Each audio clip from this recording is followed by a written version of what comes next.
her to say a couple things. She spent about 8 months with us there.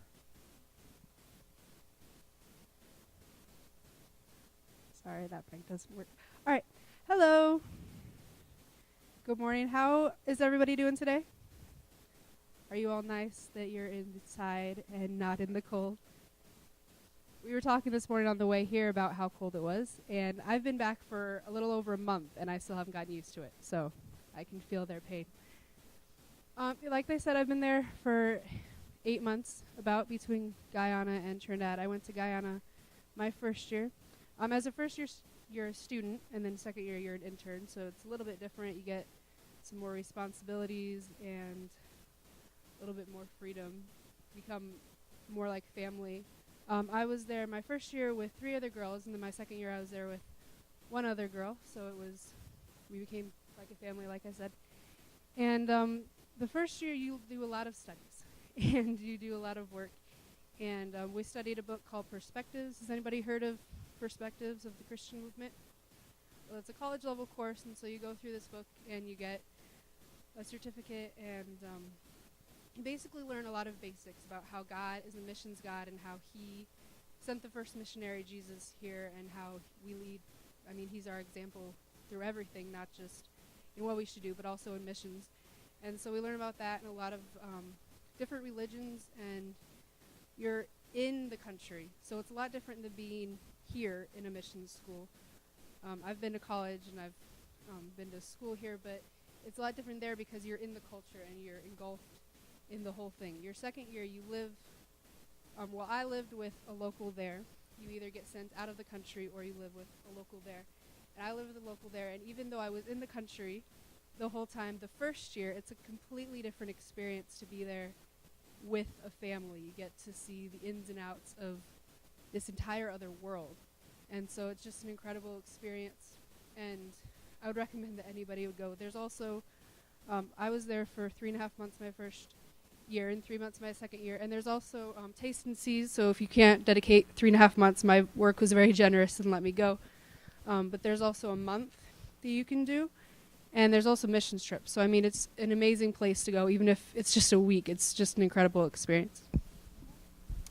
Thank you, Tiffany. Put your hands together for Tiffany. And at the end, she's also available if you have any questions. Yes. So I'm just going to give you a quick update of what's been going on. This coming June, we will have been in Trinidad for 6 years. It's like we blinked, and it's just hard to believe. But you can start the PowerPoint. We went primarily. What we were asked to do was to start a missions training school that would bring people from North America to Trinidad and to learn to live and minister in a cross-cultural setting. So yes, we do that. Tiffany is one of the examples of that. We still do that. But it was also intended from the very beginning to be a partnership with the country of Trinidad and Tobago. And so over time, especially the last 3 years, we have started to do several other things. And so I just want to give you an idea You can go to the next slide. of what we're doing. So yes, we do missionary training. Tiffany already attested to that if you want to come back for further training, you come back as an intern. And that is where your particular giftings, if you love to work with children, or if you would prefer youth, or if you want to if you want to do a bunch of preaching, whatever it is that you want to do, then we try to personalize it when you come back as an intern. And so we find out about what your dream is. What country do you have on your heart? Some people come already knowing where they want to end up. Since they were 12 years old, they've been wanting to go to Africa. Some come and say, I just want to be a missionary. I want to go somewhere. I don't care where God sends me. So we have both. But there's a lot of diversity in Trinidad, which really makes it an absolutely perfect place for a missions training school. You do have several religions. We have a large population of Hindus. We have Muslims, Rastafarians. We have Spiritual Baptists, which is a cult. It has nothing to do with Baptist churches here in the States. And so we have several different religions and also ethnicities. Okay, so you have about 40% of the island are African descent, and about 30% are East Indian, and then we've got Chinese, we have people from Syria, you name it pretty much. You know, the world's everywhere, right? So even here in the United States, you know, cities have pockets of populations from different countries. So we have a lot of different different ethnicities that come to Trinidad. And so everywhere around us, we have opportunity to share the light of Jesus. We like to develop relationships. I think that's the best way to evangelize. You know, it's hard for someone to hear about Jesus when they're hungry. It's hard for them to hear when, their home is broken apart. So we try to come in, we become neighbors. One thing that Tiffany and Kaylee did this last time is they went through our neighborhood and invited the children to come to our house on Saturday mornings. And we ended up with about 16 that would come and out on our patio, and they would do just a little kind of like a VBS every week. So it's always different depending on who is there. Okay, so we also now teach a missions class for the country, for Open Bible churches in Trinidad and Tobago. We've been doing that for 3 years. This includes really other churches outside of Open Bible as well, and it is a 6-month-long class that they also receive. They graduate and receive certificates when they're done with that. We have a blast. When we have students with us, or any team, if we're doing that, we just bring them along. Because everything you do when you're on the mission field is missions. Whether it's talking to a neighbor or teaching a class or going to the grocery store and learning how to use a different currency and, trying to understand if you're getting a good deal when you grab that off the shelf or if it's not. So we also teach those kind of things, practical things, how to shop. We do drive on the other side of the road. That takes a little getting used to when you first come. I thought I was going to die about 20 times in the first week. It takes a little more work getting used to driving here in the States now. Yes. So he asked me when we rented this car, and he said, okay, help me remember.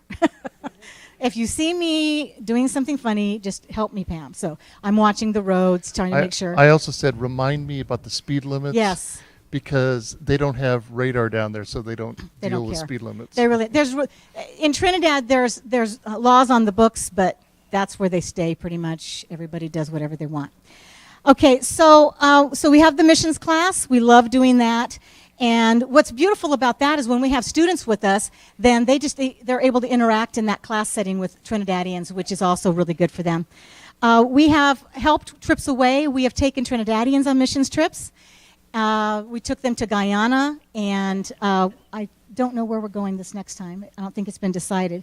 The other thing that's interesting, this is what we believe. According to Genesis 12, I think, we are blessed to be a blessing. So what we do as missionaries is we come alongside. We don't try to do our own thing. We don't try to start anything new. We just try to see where can we fit in and help and be a blessing. Well, Open Bible churches, TNT, have a church in Guyana. And the church had great need. And so they flew us and our students over to Guyana. It ended up being about 2 months for them total. And Mike was there for 4 months of 2015. 14, and I was over there for about 3 months. And so because we had been pastors for 30 years, then that God used all of that too. Because see, he's writing your story. Everything that you go through, everything that you do is part of the story God's writing for you. And so here we are. We have experience helping with churches, so they did that. And so we went over there, and so those students got 2 countries for their money, and we were excited about that. We have now started a month-long taste and see. We have 3 this year. You can talk to us afterwards. We have a table with a few things. If you want Trinidad money, if you want a magnet of us to put somewhere and pray, if you want to sign up for our e-newsletter, or you just want more information, just go ahead and write that down and we'll get a hold of you. We've had our first college internship. A young man from New Hope who was a missions major needed to have cross-cultural training, and so he came and spent a month with us. That was exciting. We hope to see more coming from New Hope.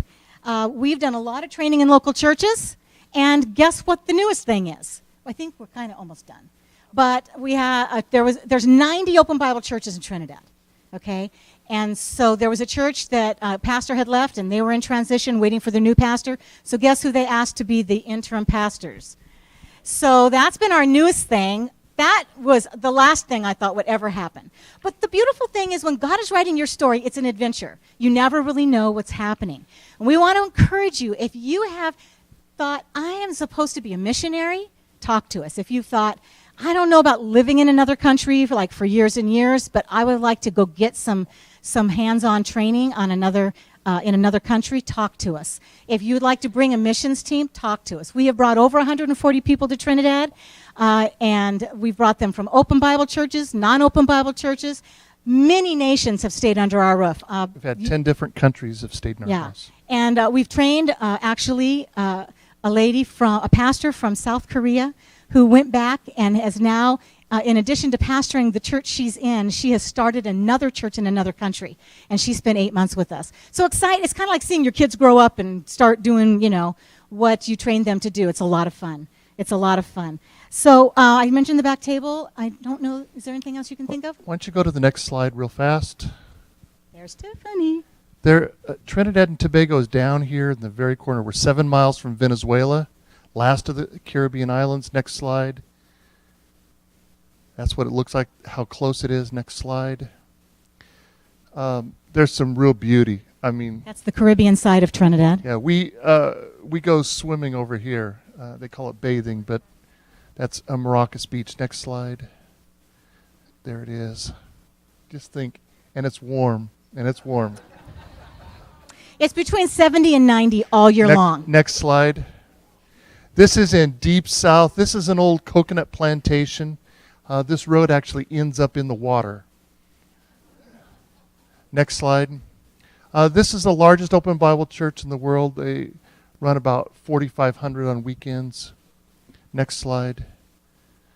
That's where we'll stop for the moment. And I think it's good that you showed First Church. We work a lot with First Church. Pastor Kwamina is the senior pastor. But we also work with a church that is in a squatter community. So we do everything. We work with very poor, and we work with business people, and we just walk in and whatever the Lord is doing, whatever he's asking us to do, we walk in and we do that. So we help at soup kitchens. We help, there's about 4 main churches that we spend a lot of time with, but we've been in many, probably 40, almost 40 of the 90 churches we've actually been in and done something. So we're really happy to be there. We're excited about what we're doing. We're bringing people all the time. We already have a missions trip. They're asking us for spring break in 2017. We've got them coming this summer. We have times that are a little bit more available for trips, but we also are very flexible. So if we've taken families that have come because they wanted their family to have a missions experience. I mean, pretty much anything, we would find a way to do it. So we're excited about it. And yeah, we are cold, and I'm trying not to complain too much because, you're supposed to have this, okay, missionaries. They're supposed to just do anything everywhere, eat whatever, go whatever, do whatever. But can I just say, we left 90-some degrees, and I'm feeling it in my body. So I feel like I could be wrapped in a few warm blankets right now. But we are really glad to be here, and of course, we also get to see the grandchildren. So, that I will put up with cold to be with my grandkids. And yeah, thank you. So anyway, that's kind of an overview of what we've been doing. Let's go to the next slide, and I'll help you down. So I want to have a new way of looking at the world. And where do we really start? Next slide. There's some principles that really are foundational for us. And the first one is lost people matter to God. A lot of times people, they just don't know where to look. They don't know how to find what's really happening inside. And so we start with this principle that there's lost people. And wherever they are, they matter to God. Wherever they are, God has a heart for them. He loves them. My wife likes to talk about the fact that God so loved the world. It doesn't just say he loved the world, but he so loved the world. He didn't just love the world, he so loved the world. And his heart, we find in Revelation, around the throne, Revelation 7, 9, that around the throne, every nation, tribe, language, and tongue is going to be represented. So the heart of God is for everyone to be represented around the throne. That tells us what we need to be doing, because the first principle for us is that lost people matter to God. Next slide. So we need to see the world the way God sees it. So we start with this understanding that God's heart is for the whole world. He loves the world, but we've got to see it the way he sees it, because the problem is we don't see the world the way God sees it. See, we see it the way it happens in the news. We see ISIS, we see all the problems, the crazy people in Iran and Venezuela, and we see all those things. But God looks at the world differently than you and I look at it. Next slide. So there's things that don't always make sense, like some of these signs. Look at these signs. But you see, in the places that these signs are up, they made sense to them. But we have to figure out a new way of looking at the world, because we look at the world from our perspective, and we have to begin looking at it from a different perspective so we can understand how to touch the world. Yeah, there's a couple of those I really like. I like entrance only, do not enter. That makes sense to somebody. Okay, next slide. Now, if there is flooding, like this was in Guyana, outside the Open Bible Church, had a lot of flooding. Georgetown, Guyana is actually below sea level, a lot like New Orleans. And so if it's high tide and there's a lot of rain, you're going to have flooding. But if there's flooding in Des Moines, it's tragic. If you have family down there and it's affecting them, that's tragic. But if flooding is in Boone, and if it's your house, everything stops. If it's in Des Moines, you're just going to keep doing what you're doing. But if it's your house, everything stops. Next slide. Some of the flooding. If it's your business, next slide. This is in Guyana. If it's your business, you feel it. Everything changes because it's affecting you personally. Now, we typically look at everything we do based on how it affects me personally, and then we go out from there. How it affects me is how it affects us as a church. But we want to look at it from God's perspective. Next slide. I think one of the best ways to do this is look at Google Earth. Google Earth, you start by looking at the entire world like this. That's the way God looks at things. God so loved the world. And then with Google Earth, go to the next slide. You can begin, next slide. You can begin coming down to right where we are. Next slide. Next slide. Next slide. Now this is probably some of your cars right there. Next slide. And if you got street view where you are, then you can see picture. Next slide.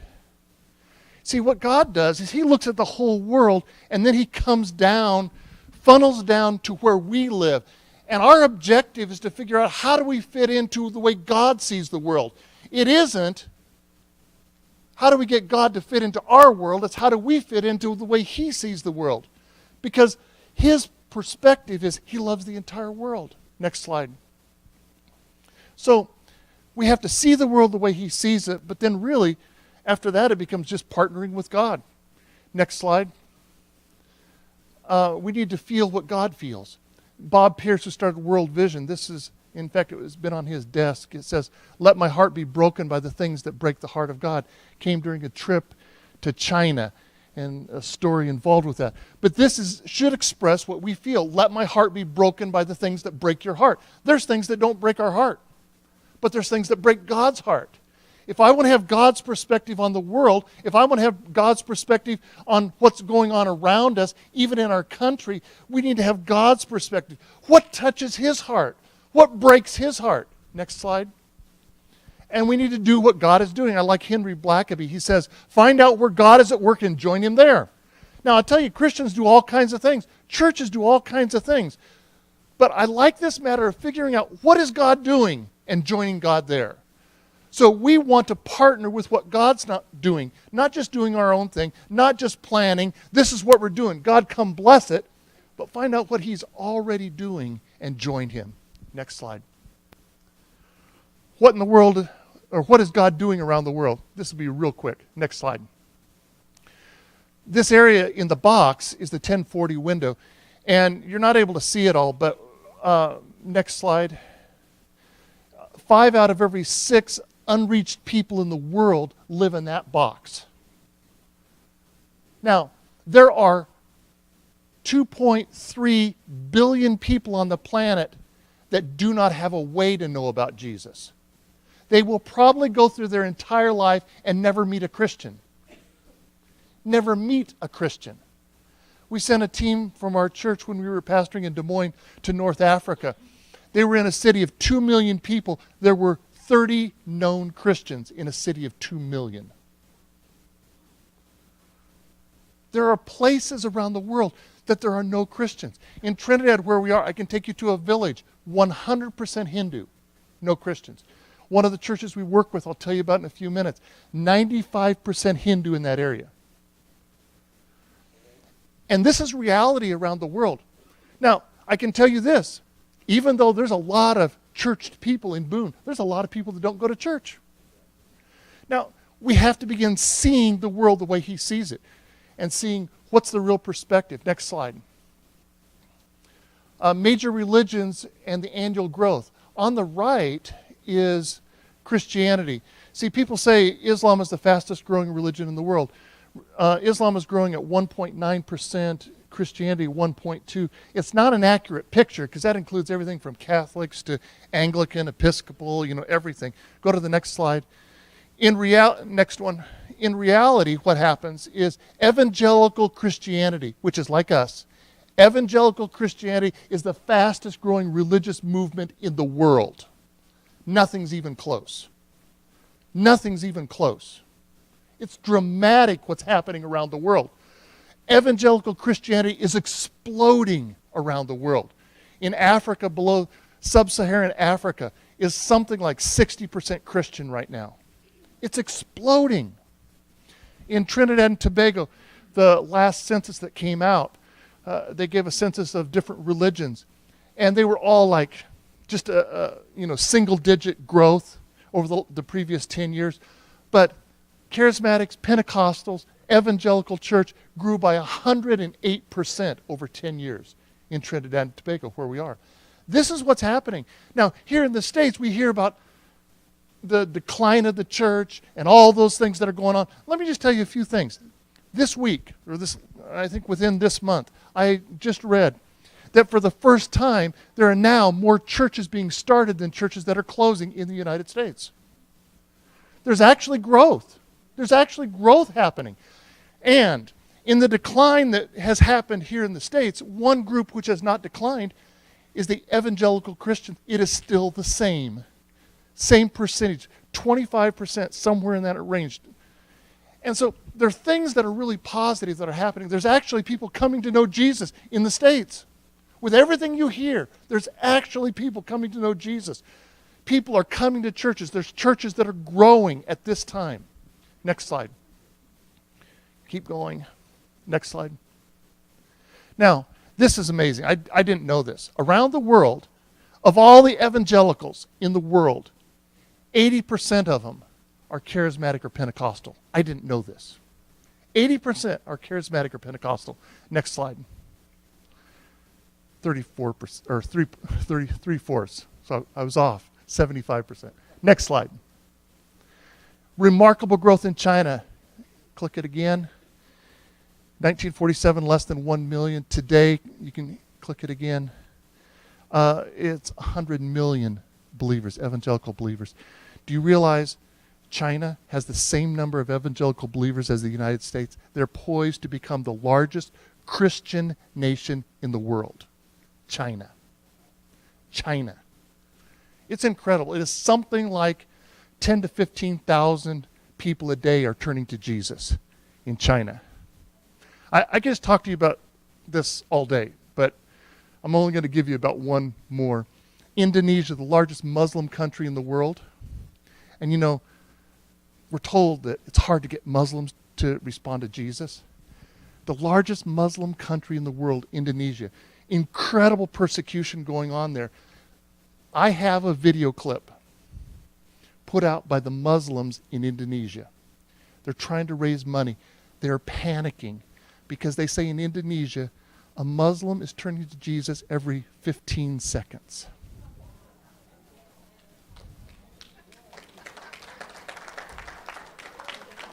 I watched this promotional video for the Muslims in Indonesia trying to raise money. They want to have television and radio because they believe that's the problem because the Christians have those things. So they're trying to raise money for those. And I'm watching this video and I'm going, are you serious? This is a promotion for Jesus. They're talking about people are in desperate places. They call a helpline and they turn to Jesus and he has their answers. I mean, this is good. They're missing the point. But I want you to know, around the world, in the midst of everything that's going on, Christianity is exploding. There are members of ISIS turning to Jesus. There are jihadists turning to Jesus. In Turkey, they say 30% of those who come to Jesus have had a dream or a vision of Jesus and respond to him. There's places where Christians can't go in, where missionaries can't go in, where there's no churches, no Bibles. But the King of the universe says, that's okay. I'm King of the universe. I can go anywhere. And he's reaching down and touching lives. Next slide. Next slide. See, I like Coca-Cola's philosophy because there's only like 2 countries in the world where Coke cannot be right now. But their philosophy is this. Next slide. A can of Coke in the hand of every person on the planet. Now, can't you see that and think, that's what we ought to have? Jesus in every hand of every person in the world. A Bible in every hand of every person in the world. Next slide. And so with this, keep going. There's many ways that Coke is delivered around the world. Next slide. Next slide. Next slide. Keep going. Just keep going. There's several of these. This 1040 window, from the United States right now, there's only 35 to 40,000 full-time missionaries. My wife and I are 2 of those. That's all. Out of 300 and some million people in this country, there's only about 35 to 40,000 full-time missionaries. So where are the missionaries coming from? They're coming from all over the world. From China, they're estimating next 15 years that as many as 50,000 missionaries will be sent, especially into this area that is the hardest to reach. It's incredible what God is doing, and you're part of that. Next slide. Next slide. Next. Next. Now, I want to talk for just a couple minutes about seeing the harvest, because the other principle that really grips our heart is there's no unreachable people and no unreachable places. Can you say no unreachable people? Now, stop. You got to work with me on this. I don't want you to say no unreachable people. I want you to say it like you mean it, because we're talking about the King of the universe. And he says there's no unreachable people. Say no unreachable people. No unreachable people. Much better. Now say no unreachable places. No unreachable places. Next slide. John 4. Therefore, when the Lord knew that the Pharisees had heard that Jesus made and baptized more disciples than John, though Jesus himself did not baptize but his disciples, he left Judea and departed again to Galilee. Next slide. But he needed to go through Samaria. Usually they avoided Samaria. These were people they avoided, a place they didn't even travel through. They would go a long way to avoid it, except for when you were in a hurry. So he needed to go through there. So they're going through Samaria. He came to a city of Samaria, which is called Sychar, near the plot of ground that Jacob gave to his son Joseph. Jacob's well was there, and Jesus, tired as he was from the journey, sat down by the well. It was about noon. They're traveling, walking, traveling all day. They're tired. They stop by this well because they're tired. Next slide. When a Samaritan woman came to draw water, Jesus said to her, "Will you give me a drink?" His disciples had gone into town to buy food. Next slide. Now, what happened in this moment in between these verses here is a long story, but Jesus begins to have a discussion with this woman that you're not supposed to have discussion with. First of all, it was one of those women. I mean, she'd had 5 husbands, and she was shacking up with a guy now. The kind of woman that you tell your kids, stay away from her. And on top of that, she was Samaritan. It's a male-dominated society, and he's saying, would you give me a drink? And she's wrestling with this issue. Are you serious? You're going to put your lips on my cup?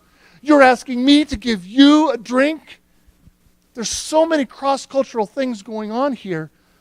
But in this moment, God opens up something. And her heart opens up to God. It's an amazing story. Now as we come toward the end, 27, at this point his disciples came, and they marveled that he talked with a woman. Yet no one asked, what do you seek? Why are you talking with her? You see, the idea behind the words there is they thought this is a scandal. You're talking with a woman. You're talking with a Samaritan woman. But no one dared ask him, Jesus, what are you doing? This is bad for our reputation. Wait till the word gets out. Nobody wanted to say anything. The woman then left her water pot and went her way into the city and said to the men, next slide, come see a man who told me all things that I ever did. Could this be the Christ? That's a good thing? Would you want somebody to tell everything you've ever done? For it was good. Everything she'd done was revealed, but she didn't feel condemned. Verse 30, then they went out of the city and came to him. In the meantime, his disciples urged him, saying, Rabbi, eat.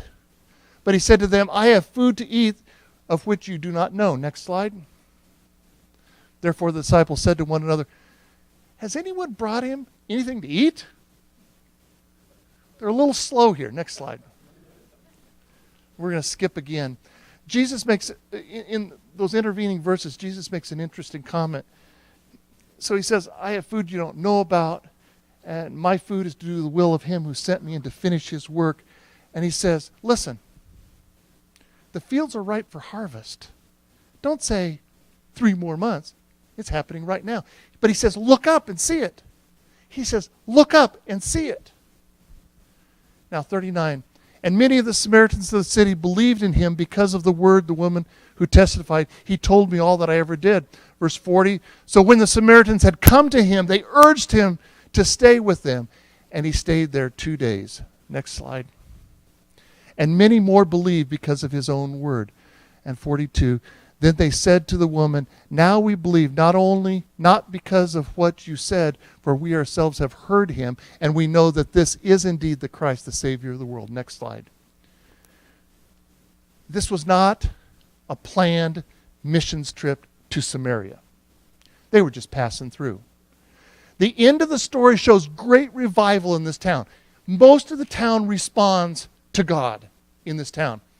However, the disciples did not see what God was doing in the town. They went into this town to buy food for lunch. They stopped at Burger King, got a few things. They had to stop at Quick Trip because somebody wanted something different to drink. And they're coming out. But while they're in there, they didn't see anything. They didn't come out and say to Jesus, you wouldn't believe it. I think this town's ready for revival. And when they come out, they see this woman. She is turning her heart to God right in front of them. And they said, what are you doing talking to this woman? They didn't even see it then. How can it be that God is touching hearts right around them and they miss it? They missed it. Part of it has to do with how we see the world around us. We come with a preconceived idea, and sometimes, even though it doesn't come out of our mouth, we believe there's unreachable people and unreachable places. I can tell you the disciples believed this was an unreachable place, and that woman was an unreachable person. They didn't see the possibility that God could do something in her life. Next slide. Why do you think the disciples did not see the harvest in this town? That's the question that just grips me. The King of the universe is breaking through in a city, and the city is responding to Jesus, and the disciples missed it. Next slide. I'll tell you 4 stories. One of the churches that we work with is a church in this Hindu area, 95% Hindu. It's a church about 60, 70 people. When we first started working with them almost 6 years ago, they had really nobody saved in several years. And they were really concerned about this. And as they tell the story now, they said they looked at their neighbors, these Hindu families all around the church, and they viewed them as unreachable. They're hard. It's hard to reach Hindus. Because even if you get them to open up, they're not going to come into the building. God altered their concept. And a day came when they started to believe there's no unreachable people and no unreachable places. And I can tell you today, every house in that whole area has had people from the church inside praying with every single person in their community. And God's opening things up. They would tell you today, they're our friends, they would tell you today, it's because their concept changed and they believed there's no unreachable people, no unreachable places. So this church of 60, 70 people had started a Christmas fair, but they determined we're going to do it for the community. This year, church of 60 or 70, in 5-hour period of time, served over 1,400 people, mainly Hindus. They flock to the church. They won't come inside. They flock to the church. Next slide. They come at different points. We know we served over 1,000 adults. That's how many plates. And we had 300 to 400 children. That doesn't count any of the staff or anything else. Next slide. Pam reads the Christmas story to Hindu children. This year, I think, was reading to 300 to 400 children. They sit around. They're so attentive. They love the story. Think about this. Think about this. Reading the Christmas story to Hindu children, and they love it.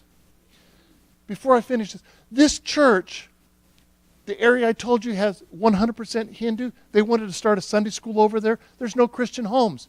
They went to a Hindu home, and they said, sure, it'd be great. You can do your Sunday school right here in our house. They're doing Sunday school in VBS at a house that's a Hindu family. They have Hindu gods on the door, but they're teaching Jesus right there. They wanted to do an open-air meeting. No Christians. They found a home. And they said, sure, you can do it right here. You can do it right here. When it was over, he said to me, he says, this was great. Can we do it again tomorrow night? This is a Hindu. Next slide. Pam's reading. Next slide. Gave out, these are food boxes. They call them hampers there. Well over 100 of those were given out to families. Had drawings. Next slide.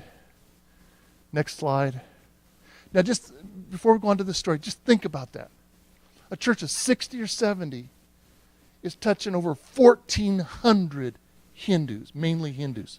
It's just amazing what the King of the universe is doing.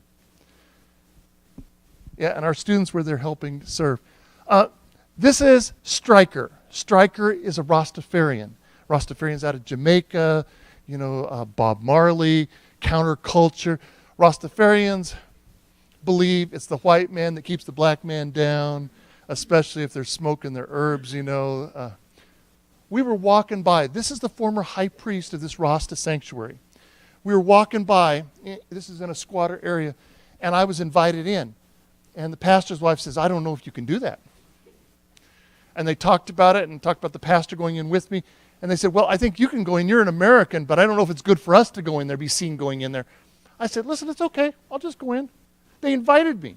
They invited me into their sanctuary. I took the pastor with me and I said, we're going to go in, get a tour, and on our way back, we're going to prayer walk. Every place we put our foot, we're claiming it for the Lord. I can tell you this. I have prayer walked inside this Rasta sanctuary so many times, I can't even keep track. Every time we go by, they invite us in. He's a friend. This guy's a friend. I go in and see him. He lets us take pictures. Next slide. Our girls that were with us, picture with him. They want us to come in. They just don't know we're prayer walking.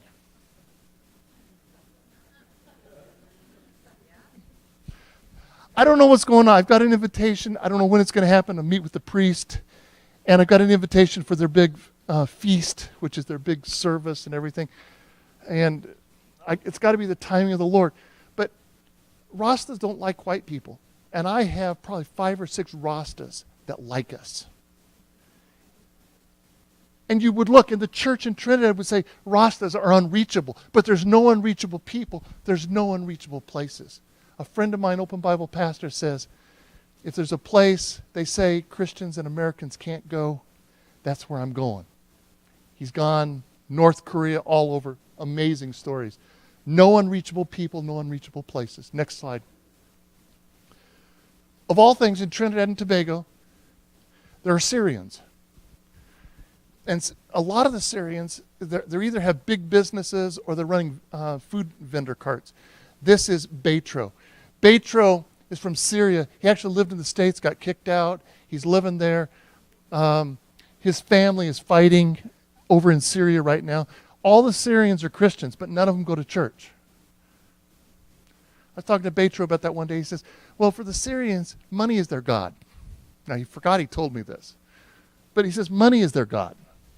But I want you to know that now, getting lamb gyros from Betro and having deep talks about politics, about the war, about government, about religions, this guy is my friend. He has my phone number. He texts me. I'm a friend of him and his family and his wife and daughter. And God is opening up incredible opportunities. In fact, I now know, he works all the time, I now know a way to get him to church. He called us on Christmas Eve. He wanted to go to church with us on Christmas, but we were going to church 2.5 hours away. But God has opened up something we never thought was possible. Next slide. This guy, I just got to tell you this. He doesn't let me pay anymore. And if I have people with me, he usually doesn't do that because God's touching his heart. There's something changing in him. And the only thing he can think to do is to give us free food. But God's touching his heart. He loves prayer. Next slide. This is Kenneth.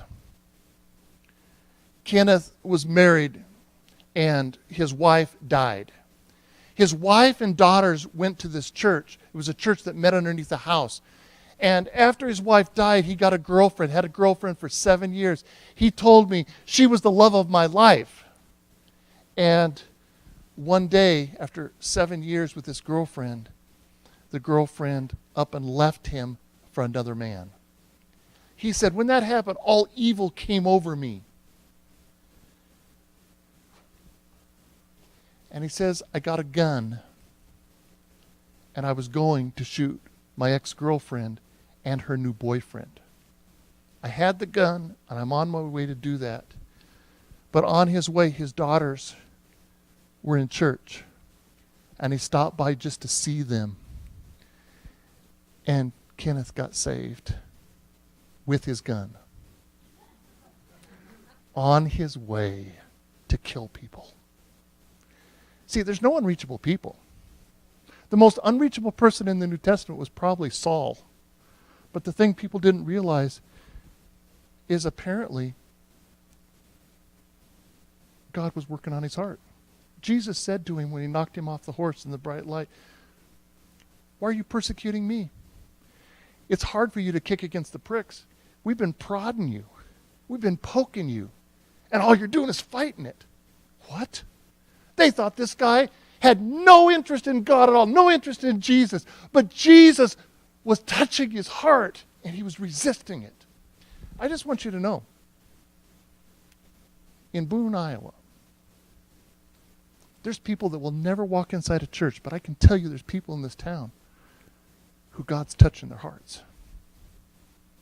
It may not be a traditional way, but I can tell you there's people everywhere whose hearts are open. There are no unreachable people. There's no unreachable places. This is what we're committed to. And this is what we're sharing with you today. Because we believe the message of the gospel is a message for everyone everywhere. We believe that God is touching people in places around the world that you wouldn't even understand or believe. Because hearts are open. In the place where the Boston bombers were trained in Russia, in the place they were trained, my friend was just over there.